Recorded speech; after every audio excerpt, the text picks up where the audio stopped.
Ano po yung order nila? Dito po kayo bumibili. Order ko lang po nito.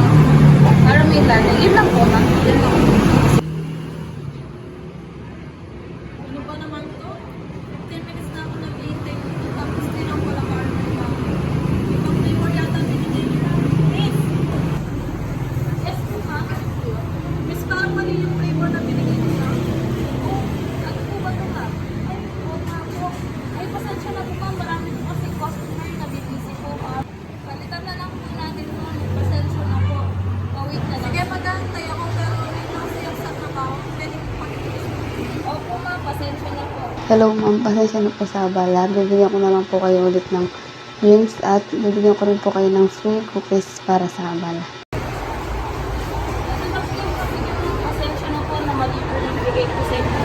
Sana po ba bumalik ako kayo. Maraming salamat po. Salamat din. Na-appreciate ko yung kung paano niyo ako kasi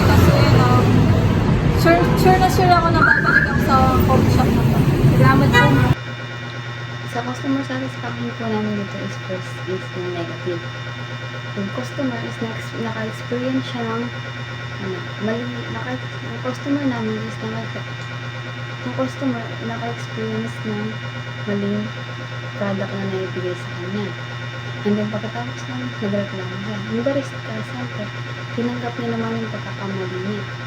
So, makakakam yung customer. Yung barista,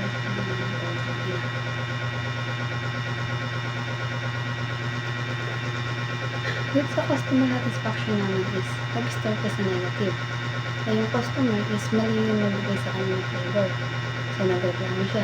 Then yung barista is tinanggap naman niya yung pagkakamali niya.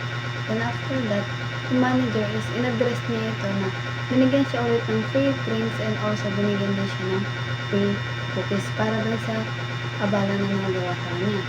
So, after that, nung nagbigay na yun, yung galit na customer is napalitan siya ng saya. Parang natuwa siya na gano'n sila mag-asikaso na hindi talaga sinadya yung maling flavor na nabigay sa kanya. So, yung negative na naramdaman ng customer is napalitan siya ng parang natuwa pa siya na gano'n sila mag-asikaso.